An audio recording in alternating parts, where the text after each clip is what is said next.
Alright, hello and welcome. My name is GuruPathik's, and today I'm going to be talking about the basics of Slardar.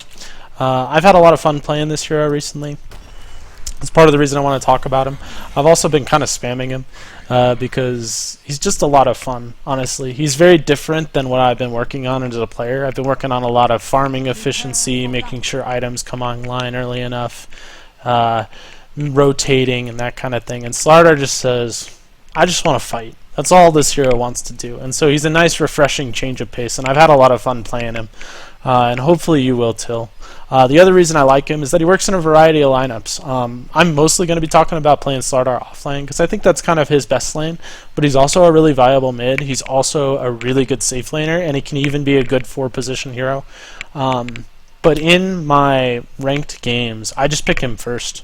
And I basically say, I'm going offlane. If someone wants to duel with me, that's fine. If not, I'll solo.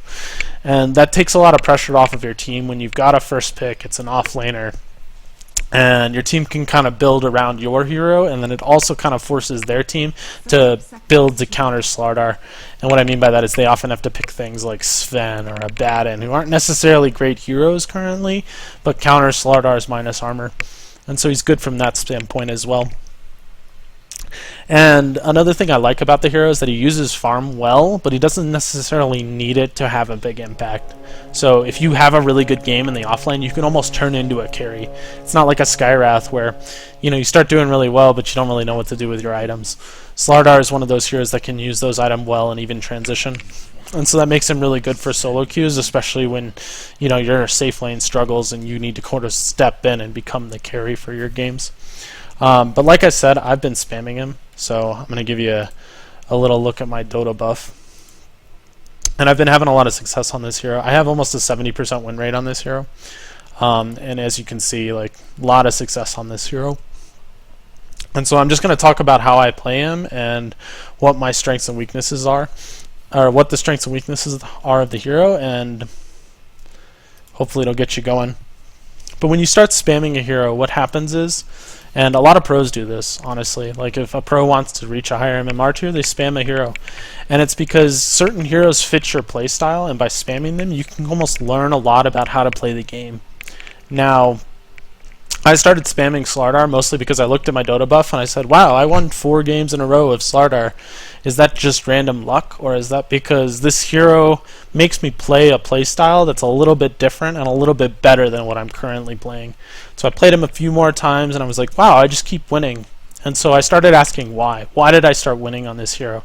And the reason is that my playstyle was very passive in the first 10 to 12 minutes, and Slardar is not that. Slardar is extremely aggressive early, fights in the first 10 to 12 minutes almost all the time. And that is something that I've adapted into my playstyle and has made me a better player.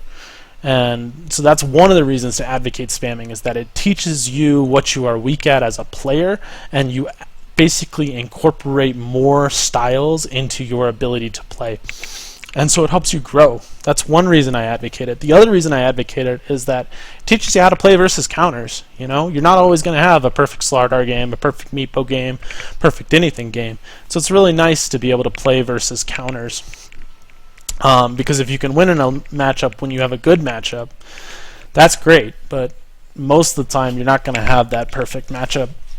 The other reason is that it really explains to you how impactful your item choices can be, and I'll talk about this later, but like on Slardar, for example, a big item choice is Treads versus Tranquils, and I'll talk about why that's super important. And you develop your sort of personality as a player. Like pros, for instance, are known for very specific heroes, because they play them so much better than they play their other heroes. They just kind of fit their mentality. And so here's kind of a list, like Burning Anti-Mage, Old 11 Tusk, CTY Quap, Miracle SF, Misery Slardar, Puppy Chen, Lil Visage, Fata Razor, Arteezy Riki, Envy Ember. Like these pros, they're really good at playing specific heroes. Like during the Frankfurt Major, when Secret was playing EG, they just first picked Eternal Envy's Ember, and they basically said, you have 5 hero picks to counter us, but we think Envy is so good on this hero that he's going to win anyway. Like, that's an amazing amount of confidence that you can have in a hero, but the only way you're going to get that kind of confidence is by spamming them, learning to play against counters, learning to play them in all sorts of scenarios and situations. And so you can learn a lot by doing it. I think a lot of people, sort of look down on spammers, but I think it's a really good place to learn. I don't think you necessarily want to do it all the time. But I started at 3700 MMR, and basically the only way I've improved is by spamming heroes. Like, I spammed Viper to get from 3.8k to 4.1. I spammed Bounty to get from 4.1 to 4.4. Spammed SF to get from 4.4 to 4.6. Sky 4.6 to 4.8. And then Void 4.8 to 5k. And every single one of those heroes taught me something about how I needed to play the game.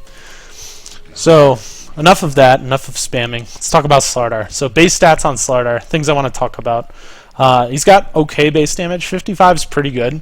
And so what that means is you don't necessarily have to invest a lot in getting higher base damage. But the things that Slardar has that are really great is he has really good HP to start out. 549 is really good without any stats. And 5.4 armor is a lot of armor to start out, which makes him really tanky and really good at trading light clicks. And so your build is going to reflect that most of the time. You're going to most often go for a stout shield, no matter what lane you go for, just because it has higher value when you have higher armor and higher HP. So most games I would advocate stout shield. You don't have to get it. Like some games you might want to get an Orb of Venom instead of the stout shield. And that can be okay, but in general I prefer the stout shield. And then with that stout shield you're going to load up on regen. Most of the time, this is the regen I load up on, and I usually have 50 gold left over, so I end up buying an Ironwood branch. So this is a very typical opening item build for me. You can also choose to go a little bit more regen heavy and get tangos instead of a second salve. I like the salve because you can outplay people with it, like duck behind a tree, salve up, stun, and then go back in and fight. But that's just me. You also don't have to get the mango. I just like mangoes. And you can either go with like this kind of item build where you get maybe a couple more GG branches early. Maybe you get a clarity instead. It's a little bit cheaper, but you have to back off and heal with it. Or you kind of like forego these items and you end up getting a little bit earlier of boots. That can be okay too. But don't skimp on the regen. Is the biggest thing I'm trying to get across. Your mana pool is small, and that's why I really like that one GG branch early with the 4 tangos and the healing salve mango.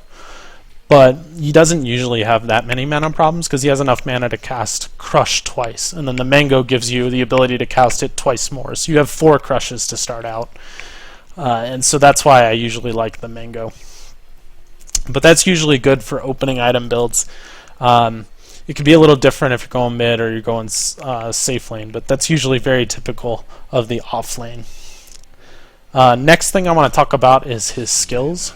So I'm just going to give myself some gold and give myself some items before I start talking about this. So let's get boots. Let's buy a blink dagger. We're going to buy a bunch of wards. Okay, so skills.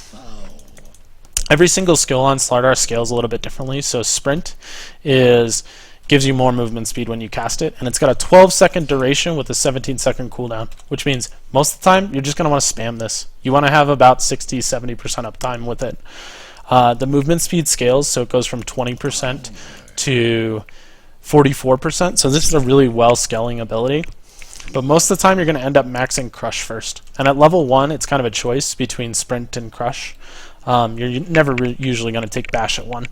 But most of the time it's Crush. Sprint is really good for leveling up at 1 if you're trying to escape a gank, and it can be okay if you don't want to give up First Blood. So that's the main reason to get Sprint, but most of the time it's Crush. And then the way Crush scales is that it increases in mana cost, and it increases in stun duration as well as damage. And Slithering Crust is also a physical damage spell, which is important to know because it has good synergy with your ultimate. But something that people don't really notice is that it slows movement speed for 20% too, which is relevant for chasing.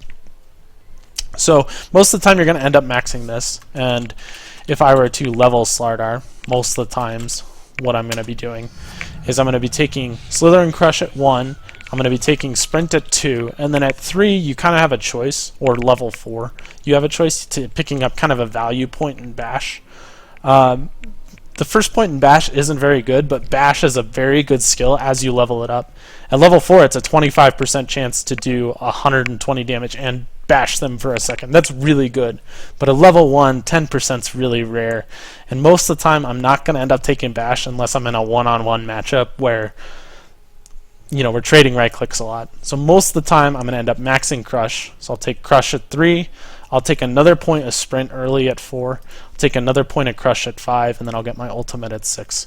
And this is a really common skill build for me at level 6. And then I will continue to max Crush, continue to put points in Sprint, value point Bash, and then my ultimate again at level 11.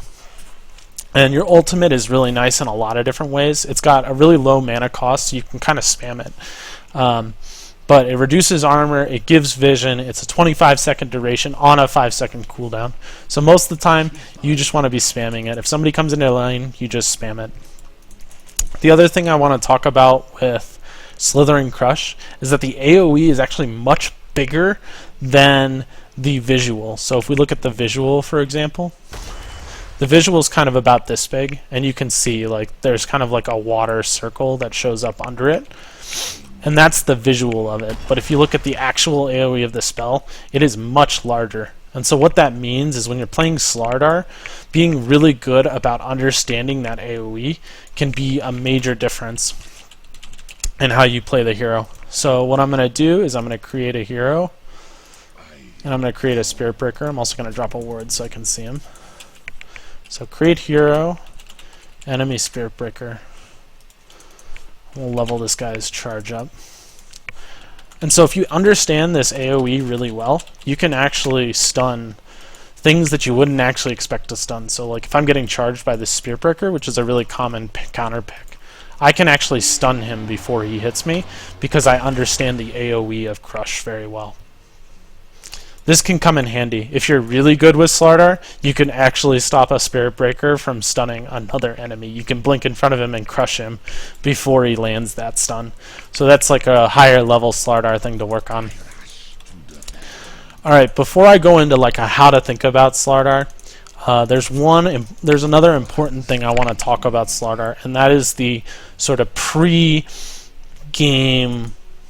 things you should be doing on Slardar.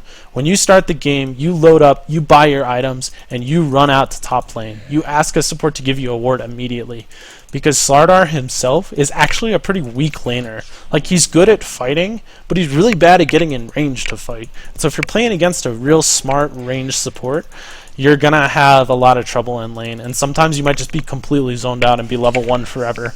And so the reason I want you to get out here early is I want you to ward the pull. Right? What'll happen when you get zoned out is an early support will show up here to harass you, so you won't get any experience early. They'll pull the first wave, and then they'll maintain equilibrium here, and then a support will just sit on your lane and you'll be level 1 forever. And that can happen with heroes like Slardar because he's a weak laner. So the way you do that is you prevent this pull from happening. You don't necessarily care that it gets dewarded, even though it kind of sucks when it does, but you care more about that, getting that level 2 or 3 so you can start doing things on the map. So big ward positions, most of the time there's a couple of common ward spots, but they're all relative to the main D ward spot. On Dire, you can essentially always D-ward Dire with 2 sentry wards. And the most common D-ward spot is right here, because this is just outside of the box. The box is right about here. And it dewards pretty much every one of the main warding spots of this camp. The main warding spots are here, obviously here, just blocking to see vision, or back here. These are the 3 most common, I would say. This guy can kind of be anywhere. And one of the ward spots that I really like, personally, is that the right side of this ward box is basically right here. So actually this ward is a little out of range. You have to be careful with this one. It's right there. You have to make sure you get close enough inside the box. But the right side of the ward box is essentially this tree. That's my visual indicator. And so you can actually place a ward here, and it will block the camp. And what's nice about this ward is that it's just out of range of this really common D-ward spot, so they actually need to use the second sentry to block it, to D-ward it. Sometimes Dire supports will only bring 1 sentry because this camp is very easy to D-ward. and I think this ward sort of punishes that. Alright, next thing we want to talk about is the Radiant block. Now the Radiant block's a little bit more simple in that, a little bit more complicated in that there's a lot more spots to ward for the offlaner. And what I recommend is, if you're new to kind of these ward boxes, is go into the neutral camp spawn boxes custom game, and they literally have all of the boxes drawn on the map, and then you can pick your own visual indicators. I'm just showing you mine. So my visual indicator for the right side of this box is this bush. And so as a Slardar, a lot of times I will sneak down here and I will drop a ward just inside of this bush right there, and that blocks this camp. If I'm dewarding, I'll actually drop a deward just to the right of the camp. And then my left side of the spawn box is over here, which is, my visual indicator is right here, this little like shaded part of the tree. You can also use the left side of this magic bush, that's also pretty good. So you can also drop a ward here, and then the deward spot is just to the left of that. And what you're going to find is that there's basically four main deward spots, and the main warding spots I'm going to talk about are basically to dodge those dewarding placements. Other common dewarding spot is right here, and the other common dewarding spot is right here. The south side of this box is basically just below this path. And so what you're going to find is that this ward spot dodges this ward as well as this deward. So if you deward top and bottom, this ward sticks, this ward sticks. But if they deward left and right, you want to be warding right here, which is kind of like, it dodges both the left and right deward. I didn't pick the right spot. It's a little bit too far to the left. It's right here. So dodges the left deward, dodges the right deward. And then this is also a pretty good spot here because it dodges the right deward as well as the left deward. And then there's a really annoying spot right here, which basically forces the supports to eat a tango. But it's this tree right here. And the only way to deward it is to cut down this tree. So that's a little bit trickier. But as you can tell, Radiant's a lot more complicated in terms of dewarding. But this isn't the only thing you're doing to ensure that you get experience on Slardar. Like, that's important. You kind of want to pick, and sometimes it's a guessing game as to which word is yours, and you kind of want to mix it up rather than doing the same thing all the time, especially if you're a pro. But you're going to go up and you're going to ward this camp so that they can't pull. And then the way you're going to get experience is you're going to block your wave in a very specific way that influences creep equilibrium. So if I'm looking at this, what I want to do is I want to block such that I let only one creep go. And ideally, I want to let the ranged creep go, because the ranged creep does the most amount of damage. And when it dies first, it forces equilibrium back towards me. So in this situation, I block such that the ranged creep dies first, and then this wave will push into me. Granted, the wave will meet up here, but we'll have 3 melee creeps, and he'll have 3 melee creeps and a range creep. And so this wave will push into you almost 100%. And the way to fix that wave is by pulling. And you've blocked the pull, you've influenced the equilibrium such that you can essentially get level 2 on this hero. And that's all level 2 Slardar.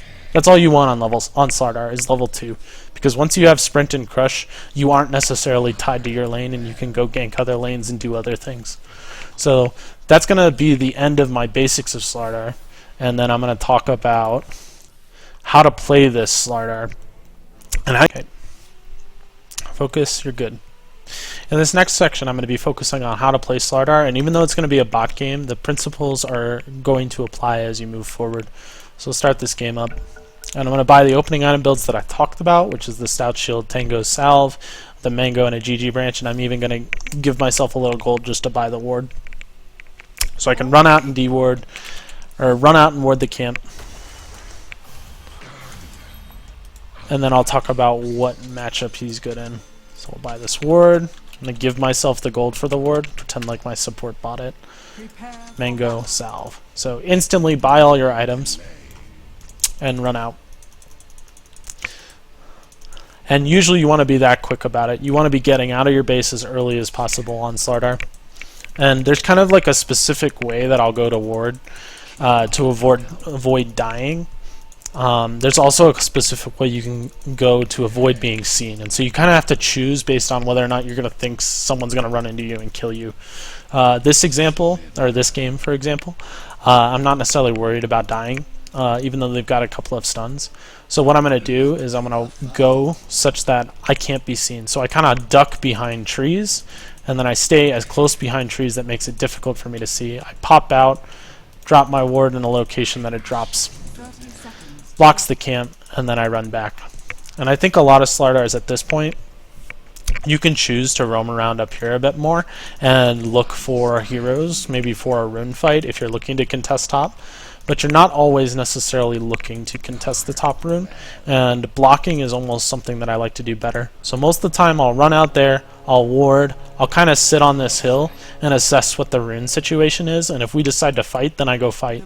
But if not, the instant the game starts, I run back and block, because blocking is really important, as it's really important in developing that equilibrium, especially as a weak laner. Most of the times when you play Slardar and kind of like aggro duels, you're going to want some ranged hero to come with you. A ranged hero that doesn't necessarily need farm, like Veno, Lich are really ideal, and then you can pick other random heroes. But as you can see, I've blocked such that the range creep goes.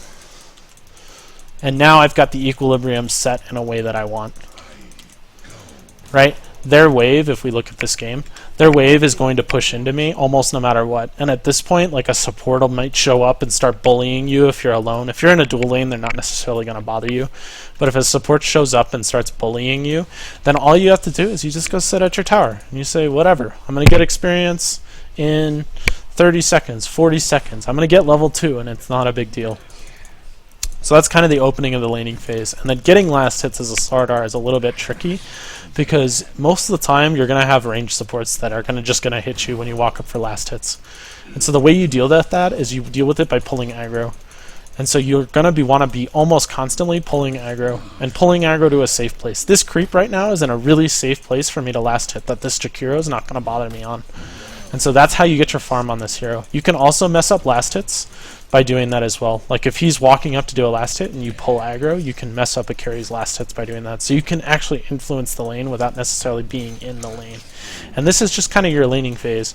You're looking to get level 2 up, and then once you get level 2, you can start being aggressive, because you'll have your sprint and you'll have crush. And that's basically all you need to be aggressive. And then you just need some nice coordination from your teammate. So again, pulling aggro, getting level 2, taking farm when I can, getting last hits under tower. And then what you do is you play the creep advantage war, which is when you have creep advantage or they're in a bad position, you look to play aggressive. So right now we have creep advantage. I sprint up, get a stun. And do you see, like, I'm doing damage to these guys, but what's happening is my creeps are also doing damage. And I want to get my stun out early because I missed it. Because the cooldown on stun is actually very low. It's 8 seconds. So if you use your stun first, most of the time you're going to be able to use a second crush. And you usually time that aggression usually around times when people are playing aggressive or a certain item timing. So if you rush boots early on, you can get early kills by doing that, because not only do you have the sprint movement speed advantage, but you also have the boots movement speed advantage. So like now is not necessarily a good time to be aggressive, because they're pushing under the tower, even though we have creep advantage. And what's different from Slardar than a lot of other heroes is a lot of other heroes you just sit and watch here. But at this point, because I'm not accomplishing anything in lane, I can pop my sprint and I can run mid, and I can look to gank mid for my Tiny. My Tiny's got a stun. He's laning against what I think is a PA. No, PA's bottom. I don't know what he's laning against. But the point is I can roam mid when the wave's pushing. I'm not missing anything. I show up. I'm like, hey, let's gank this guy. And Axe is a little bit tanky, and so we're going to have trouble killing him. But if they have a mid Shadow Fiend or a hero that's really vulnerable to be ganking, they're not expecting a 3-minute gank from a Slardar in the top lane. And that's kind of what makes this hero strong, is that level 3 and boots. Like, this hero is extremely strong. These guys show up. And that's kind of how your laning phase goes. Most of the time, you're going to want to get boots early. The item that facilitates your item progression, or your mana, is going to be a magic stick. So early magic stick is also something to think about. If I give myself a little bit of gold, I'll talk about items. Magic Stick is what fixes your mana pool. So most of the time, this is kind of what I'm looking to build at the start of the game. And then some games, when you're doing really well, you can get like an Orb of Venom, as it helps you chase. You can also go Poor Man's Shield. Poor Man's Shield has incredible value on Slardar because he has such high armor. Like, you're literally untouchable by a lot of the low damage support heroes that are ranged. And if you're taking a lot of range damage, Poor Man's Shield can be really good.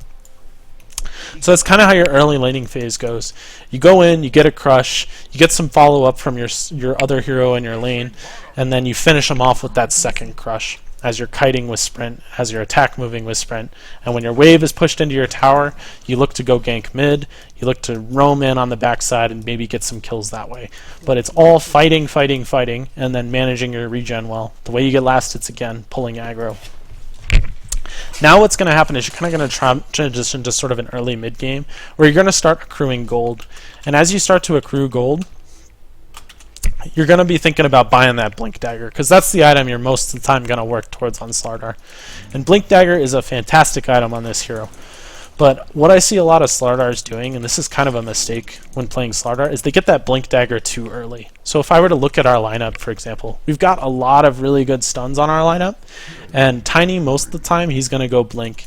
Just like Sven, most of the time, he's going to go Blink. But I want to be going those items when I have someone to go fight with me, or there's someone in particular I'm looking for. And I think most games, I end up actually electing to finish my treads early, and then I finish off my blink later. Because having that 11-minute blink, while it's really nice, if you can't convert on a blink immediately, then getting it that early is kind of a waste. And if you're just running in and stunning and that's all you need at this point in the game, then treads makes you better at fighting. So itemize for the early game rather than itemizing for the future, because all you are when you have boots of speed and a blink dagger is you're a blink stun. You really don't hit that hard, you really don't have that much attack speed. But when you've got treads and you've got sprint, so let's give myself some gold. But when you've got treads, for example, yeah, your hero hits really hard, your hero attacks way faster, so your attack speed goes from 1.1 second with treads to 1.3, so you're basically getting one extra attack in every 2.5 seconds. And so I really like going treads before blink, even if it's a little bit slow, because if you get a kill, then it's worth it. This is where Orb of Venom gets good. The other way you can get kills kind of in the offlane is when the support kind of runs off to the side like this. So if the supports basically have to stay back here. And if the support roams this way, you can just sprint after them and kill them, and their carry's not usually going to help. So don't get your blink dagger too early is what I'm trying to say. And then another thing what you're going to want to be doing on this hero is you always want to be at fights. And so what that means is you're going to want to always be carrying a TP scroll early. And if there's a big fight breaking out mid, you're going to TP counter gank. Most of the time, you're just going to run there. You're just going to spam sprint, keep your sprint up as often as possible. And you're going to be the one running in and initiating. So you like sneak in and keep in mind your movements. So like around 7 minutes is a really good time to move because of wards. And like at 3 minutes, I ran this way. And the reason I ran this way is that people will often ward the top rune, and so I ran a direction where I'm not running through wards. And that can be meaningful. So even sometimes I'll take this really long route around to gank mid because I want to surprise them. And it's dodging this really common ward spot. So there's no way for him to see me coming. And again, I wait for sprint to go up, gank starts, I go in, ping so my teammate knows, and then I fight him. And all I do is I move and attack the whole way. Here, Mango does work. We get a kill. And that's the kind of chaos you want to create on Slardar in the first 8 minutes. And if you get a couple kills, you're going to get an early blink dagger, and those treads are going to pay off. But if you don't necessarily get a couple kills, then you can even jungle on this hero. And I think a lot of people, like, let's level him up one more. A lot of people, when they go for a gank, and you're a level 6 Slardar, and now you're sitting on this kind of like low HP and a low amount of mana, they'll just go back to base and heal. And I think that's a mistake on this hero, because he's really tanky. You can actually do jungle stacks very well. Show up, you amp damage, you even blow your stun. Like, it's not a big deal. You can clear out one stack, and this is an extra 200, 300 gold. and that's, you know, you working towards your blink dagger. The other reason I like him in a dual lane is he likes to leave his lane, so sometimes it's just nice to have somebody sitting up here getting experience. Same kind of thing. I still have mana. You know, I could clear this camp if I wanted to, or I could go back and heal. Most of the time you want to go back and clear this camp, but I think in this situation I'm just going to go back. My HP is a little bit lower. May not be able to do it, but that's kind of the early mid game. And then what's going to happen is eventually, ideally if you play it right on Slardar, you can get around a 12-minute blink. That's a pretty early timing, but you're going to pick up your blink. And then the game kind of changes from here, in that once you have your blink, you're looking for people farming by themselves or looking to join pretty much every fight. So these guys right now, they just killed my bottom laner, so I would basically be fighting 1v2. It's not a good chance I could get a kill, but they're going on my drow top so I can TP in and get a kill. Right? I'm going to amp first, and then I'm going to crush, because the amp does more damage, and then sprint. And here I'm looking for follow-up. Again, amp first.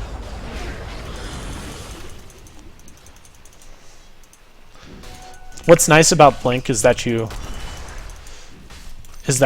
can do the amp first. Most of the time you can't, and especially if you're ganking someone really squirrely. So if you're trying to gank like an Ember, for example, you just blink crush first and then you amp afterward. But it's really nice to get that extra damage from the amp on the crush when you're playing. And when you have a blink dagger, you can kind of afford to do that, especially when the other heroes don't. And then from there, it's about winning the game with Slardar. And there's really 3 main win conditions with this hero. The main win condition is destroying their safe lane with early aggression, and then your safe lane free farms. So you kind of run those dual lanes, you destroy their safe lane, you kill this tower by 10 minutes, you know, you show up and you start killing their mid, and then your 2 lanes start snowballing, and the whole time you've got a Spectre down here free farming because they couldn't put together a good aggressive lane. And those games are fast. Those games, you take all the tier 1s at, you know, 15 minutes, then you take Roche, then you take all the tier 2s, and you win the game basically on this massive gold lead. The other way you win the game is on the Roche advantage. And what I mean by that is that Slardar is extremely good at taking Roche because of amplify damage. And so what you do is you push the top lane and you force a hero to defend it. And then what you do is you gather up your team, you get a smoke, and you go into the Roche pit and you take it. Now, most of the time when you're playing Slardar, you don't want to fight at the Roche pit because you take it so fast. You actually just want to... I'm standing in this. Shouldn't be standing in this. Most of the time when you play Slardar team, you don't actually want to contest the Roche pit. You want to get it for free. And the way you do that is you show up to the top lane. It could either be you or it can be someone else.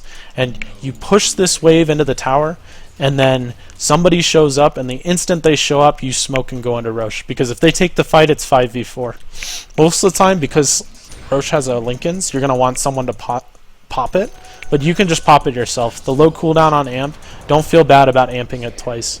And then when you're in here, just kill Roche, use your stun as often as possible. And then you can win the game off of that, right? Because you can do that every 10 minutes. And every 10 minutes you can essentially take a 6v5 fight, where the strongest hero on your team has an Aegis and the other one doesn't. And then the other way you win is by picking off split pushers and then taking a 5v4. Slardar is extremely good at pickoffs. That's kind of what the hero does extremely well. He blinks in, instantly stuns, and then if he has some follow-up damage or lockdown, you can kill that anti-mage who's split pushing or that Lycan or something. And so what you do is you look at your team and you say, who can go with me in these ganks? Tiny, you can come with me. He's got his stun. Sounds great. I'm going to blink in there and stun him. You follow up with a nice avalanche toss. Dead hero. And then 5v4, take an objective. Rinse, repeat, right?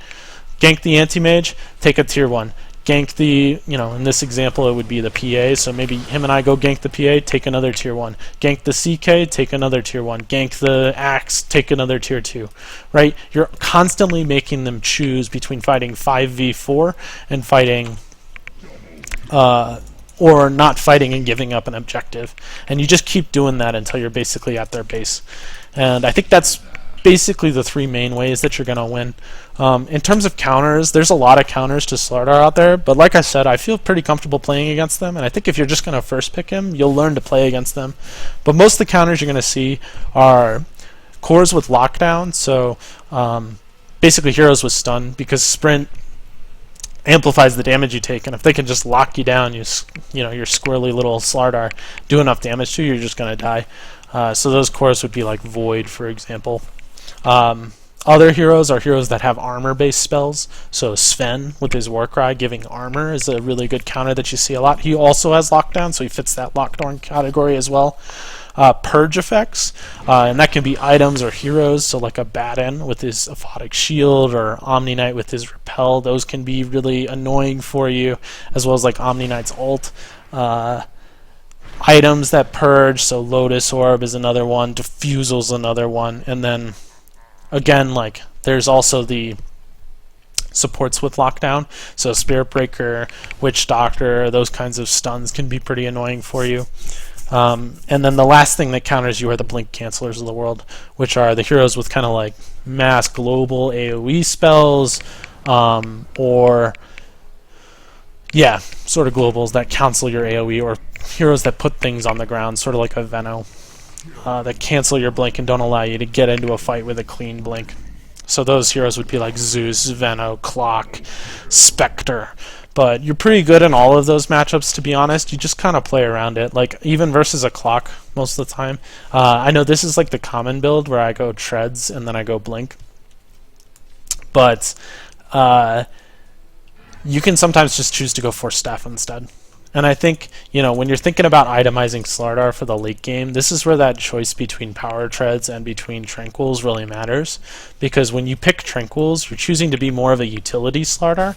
And when you look at your lineup, right, you kind of have to say, do I have two really good cores and I can afford to be a utility Slardar, which is kind of like a support Slardar? Or do I need to be a core? And if you need to be a core, you got to build Treads. Because his damage comes from attack speed. Especially with the way minus armor works, and Tranquils doesn't give you any of that. So most of the time when I go Power Treads, the item I'm looking to complete after this is BKB, because that allows you to fight really, really strong. So Treads, Blink, BKB with a Magic Stick is really common. And then from there, AC is kind of your luxury item that you look for, because it's got a nice mix of tankiness, helps the team, damage, attack speed. It's kind of everything Slardar is looking for. But if you choose to go the Tranquils build, you're choosing a more utility route, which means you're probably going to want to go Force Staff.